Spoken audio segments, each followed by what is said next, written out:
जय हिंद। आज हम लोग राज्यपाल के बारे में पढ़ेंगे।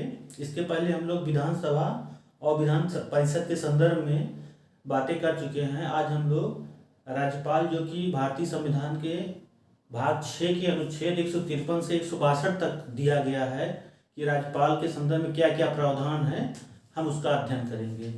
तो अनुच्छेद 153 के तहत कहा गया है कि प्रत्येक राज्य का एक राज्यपाल होगा। इसके अनुच्छेद सब महत्वपूर्ण है और एक एक अनुच्छेद कई बार परीक्षाओं में पूछा गया है, इसलिए आप लोग बड़े ध्यान से पढ़िए और नोट डाउन करिएगा। अनुच्छेद 153 के अनुसार कहा गया है कि प्रत्येक राज्य का एक राज्यपाल होगा। इसमें 7वां संशोधन किया गया कि एक से अधिक राज्य में एक राज्यपाल हो सकते हैं विशेष परिस्थितियों में। जैसे किसी राज्य में के पड़ोसी राज्य में राज्यपाल किसी कारण से ना हो तो उस राज्य के राज्यपाल को वहाँ का भी कार्यभार दिया जाता है राष्ट्रपति के अनुमति से, और उनका वेतन भत्ता भी दोनों राज्य का मिलेगा कि दोनों राज्य का आधा मिलेगा, इसका निर्धारण राष्ट्रपति करता है। तो 7वें संविधान संशोधन द्वारा यह नियम लागू किया गया कि एक राज्यपाल को एक से अधिक राज्यों का राज्यपाल बनाया जा सकता है। आप लोग जानते हैं कि राज्य कार्यपालिका का प्रमुख राज्यपाल होता है और अनुच्छेद 155 के तहत राष्ट्रपति राज्यपाल की नियुक्ति करता है और 156 में दिया है राष्ट्रपति के प्रसाद पर्यंत राज्यपाल की नियुक्ति की जाती है, जो साधारणतः 5 वर्ष के लिए होती है, लेकिन विशेष परिस्थितियों में ये कभी भी हटाए जा सकते हैं। अनुच्छेद 157 में इनकी अर्हता के बारे में दिया गया है कि राज्यपाल किसे बनाया जा सकता है।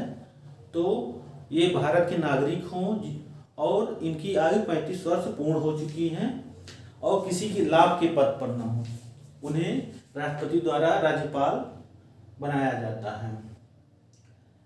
राज्यपाल आर्टिकल 159 के तहत राज्य के उच्च न्यायालय के मुख्य न्यायाधीश उनकी अनुपस्थिति में वरिष्ठ न्यायाधीश के समक्ष पद एवं गोपनीयता की शपथ लेता है। अब राज्यपाल संवैधानिक पद है तो उन्हें विशिष्ट अधिकार प्राप्त हुए हैं। जैसे पहला कार्यपालिका शक्ति, तो अनुच्छेद 154 में कहा गया है कि राज्य की कार्यपालिका शक्ति राज्यपाल में निहित होगी और उन्हीं के अनुसार ही राज्य की कार्यपालिका का संचालन किया जाएगा।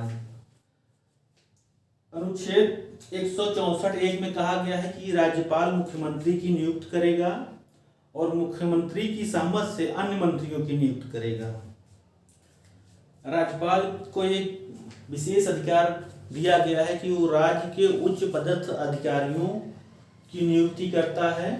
जैसे राज्य लोक सेवा आयोग के अध्यक्ष एवं सदस्य की नियुक्ति, राज्य निर्वाचन आयोग के अधिकारियों की नियुक्ति, राज्य महिला कल्याण आयोग, बाल कल्याण आयोग एवं विभिन्न आयोग एवं उच्च पदाधिकारियों की नियुक्ति राज्यपाल करता है। जैसे अब इसके अलावा एक विशेषाधिकार प्राप्त है कि ये विश्वविद्यालय के उप कुलपति की नियुक्ति करते हैं। चांसलर तो राज्यपाल होते हैं, वाइस चांसलर की नियुक्ति राज्यपाल के द्वारा होती है। और इसके अलावा हाई कोर्ट में यदि किसी न्यायाधीश की नियुक्ति होनी है तो राष्ट्रपति को ये परामर्श देते हैं कि इनकी नियुक्ति इस राज्य में सही है या गलत है, परामर्श देते हैं, या जैसा राष्ट्रपति चाहता है वैसे राज्यपाल से परामर्श लेता है। इसके अलावा राज्यपाल को विशिष्ट अधिकार प्राप्त है आर्टिकल 356 के अनुसार। यदि राज्य में संवैधानिक तंत्र विफल हो गया है तो राज्यपाल आपातकाल लगाने की सिफारिश कर सकता है, न कि लागू करता है। ये भी प्रश्न कई बार पूछा है। लागू करेगा राष्ट्रपति, लेकिन राज्यपाल केवल सिफारिश कर सकता है कि राज्य में संवैधानिक तंत्र शांतिपूर्ण तरीके से, ठीक तरीके से नहीं चल रहा है, इसलिए राज्य में राष्ट्रपति शासन लागू किया जा सकता है। तो जब ये राष्ट्रपति को भेजता है तो राष्ट्रपति शासन लागू कर देता है। राज्यपाल को राज्य सूची और समवर्ती सूची के विषय में संपूर्ण अधिकार है। राज्य सूची के विषय में जितने भी विषय हैं उनके संदर्भ में समवर्ती सूची में ये राज्यपाल का अधिकार है कि उसमें उससे संबंधित जो भी विधेयक है उसमें संशोधन की संस्तुति देता है और कानून बनते हैं। इसके अलावा राज्यपाल को विशिष्ट विधायी अधिकार प्राप्त है अनुच्छेद 333 के तहत कि यदि विधानसभा में आंग्ल भारतीय समुदाय का प्रतिनिधित्व नहीं है तो राज्यपाल एक व्यक्ति को, एंग्लो इंडियन को, विधानसभा में मनोनीत कर सकता है। इसके अलावा राज्यपाल जिस राज्य में विधान परिषद है वहाँ पर कुल संख्या के 1/6 सदस्यों का मनोनयन विधान परिषद में कर सकता है। वह 1/6 सदस्य कला, साहित्य, विज्ञान, समाज सेवा एवं सहकारिता से आते हैं या उसके क्षेत्र में विशिष्ट योग्यता रखने वालों को ही नियुक्त किया जाता है। ये हो गया राज्यपाल की कार्यपालिका शक्ति। अब हम देखते हैं कि राज्यपाल की विधायी शक्ति क्या है। तो अनुच्छेद 174 के अनुसार राज्यपाल विधानसभा के अधिवेशन या विधान परिषद के अधिवेशन को बुलाता है और उसका सत्रावसान करता है, अर्थात सत्र समाप्त करता है। केवल राज्यपाल की अनुमति होता है। और यदि किसी भी सदन के आगामी बैठक या अंतिम बैठक के मध्य 6 माह से ज्यादा समय हो गया है तो वह उसे भंग कर सकता है। अनुच्छेद 200 के तहत राज्यपाल को विधेयक अगर विधानसभा में पास करके राज्यपाल के पास एक बार विधेयक भेजा जाता है यदि राज्यपाल उसमें असहमति या अस्वीकार कर देता है तो आर्टिकल 200 के अनुसार दोबारा अगर विधेयक पास करके राज्यपाल को भेजा जाता है तो वह उस विधेयक पर स्वीकृति देने के लिए बाध्य है। और अगर उसके समझ में ये आ रहा है कि यह विधेयक राष्ट्रपति के विचार के लिए आरक्षित रखा जाए तो भी वो उस विषय को राष्ट्रपति के लिए सुरक्षित रख सकता है। अनुच्छेद 213 के तहत राज्यपाल को अध्यादेश जारी करने की शक्ति है राज्य सूची और समवर्ती सूची के विषयों में। इस तरीके से हम देखते हैं कि राज्यपाल की विधायी शक्ति बहुत महत्वपूर्ण है। यदि वह चाहे तो राज्य में संवैधानिक नियमों कानूनों को लागू करने के लिए महत्वपूर्ण निर्णय ले सकता है। लेकिन आप लोग जानते हैं कि राज्यपाल केवल कार्यकारी प्रमुख होता है, वास्तविक प्रमुख तो मुख्यमंत्री होता है। जिस तरीके से केंद्र में राष्ट्रपति संवैधानिक प्रमुख तो होता है लेकिन सारा नियम कानून दारोमदार प्रधानमंत्री में निहित होता है। राष्ट्रपति केवल एक सैद्धांतिक पद है कि हाँ राष्ट्रपति होंगे, राज्यपाल होंगे, लेकिन वास्तविक रूप से मंत्रिपरिषद को और उनकी कार्यवाहियों को संचालित मुख्यमंत्री करता है और वो अधिकार और निर्णय वही लेता है। अब आते हैं हम लोग वित्तीय शक्ति में। तो राज्यपाल राज्य में प्रतिवर्ष राज्य के बजट को विधानमंडल के समक्ष रखवाता है और धन विधेयक यदि पेश करना हो तो राज्यपाल की पूर्व अनुमति के बाद ही पेश किया जाता है।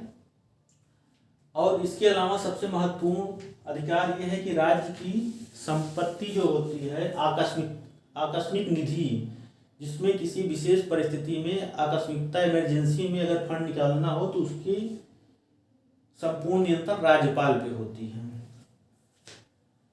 इसके अलावा राज्यपाल को कुछ न्यायिक शक्तियां प्राप्त हैं, जैसे अनुच्छेद 161 के तहत राज्य की कार्यपालिका शक्ति के विस्तार के अंदर यदि कोई व्यक्ति विधि विरुद्ध कार्य करने पर दोष सिद्ध होता है तो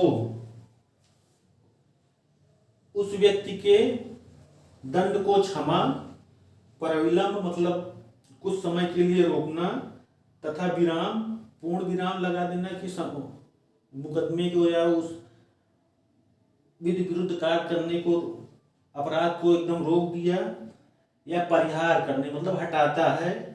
इसके अलावा दंडादेश के लिए निलंबन करता है। किसी को अगर दंड दे दिया गया हो, राज्य के भीतर दंड दे दिया गया है तो उसका निलंबन कर सकता है, मतलब लैप्स कर सकता है, परिहार कर सकता है, कुछ दिन को रोक सकता है या लघुकरण कर सकता है कि दंड की सीमा को या दंड की प्रकृति को छोटा कर सकता है। जैसे किसी को 2 साल की सजा हुई है तो 1 साल 3 महीने या अर्थदंड अगर 1 लाख है तो 50,000, मतलब उसका लघुकरण करने की शक्ति है। यहाँ आप लोग एक बात ध्यान रखिएगा कि राज्यपाल को मृत्यु दंड के संदर्भ में कोई भी विशेषाधिकार प्राप्त नहीं है। मृत्यु दंड केवल राष्ट्रपति के द्वारा ही माफ किया जा सकता है, राज्यपाल के द्वारा नहीं। ये प्रश्न कई बार पूछा गया है। अब हम देखते हैं राज्यपाल को इसके अलावा कुछ विशिष्ट अधिकार प्राप्त हैं, जैसे कि पदावधि के दौरान कोई आपराधिक कार्यवाही राज्यपाल के विरुद्ध प्रारंभ नहीं की जा सकती है और पद पे रहते हुए उसे किसी भी मुकदमे में, किसी भी केस में गिरफ्तार नहीं किया जा सकता। पद ग्रहण करने से पूर्व या पश्चात किए गए कार्यों में सिविल कार्यवाही करने से पहले 2 माह की पूर्व सूचना देना आवश्यक है। यदि सूचना नहीं देते हैं तो राज्यपाल के विरुद्ध कोई भी कार्यवाही नहीं की जा सकती है। इसके अलावा सबसे महत्वपूर्ण है राज्यपाल का वेतन। राष्ट्रपति और उपराष्ट्रपति के बाद सर्वाधिक सर्वाधिक वेतन 3,50,000 रुपये राज्यपाल को प्राप्त होता है। इस तरीके से हम लोग देखते हैं कि राज्यपाल राज्य के लिए कितना महत्वपूर्ण है और यह राज्य की कार्यपालिका, व्यवस्थापिका और न्यायपालिका में किस तरीके से योगदान करता है। इसे अच्छे से हम लोग पढ़ लेंगे और नोट डाउन कर लेंगे, क्योंकि परीक्षा में ये चैप्टर बहुत ही महत्वपूर्ण हो जाता है। धन्यवाद।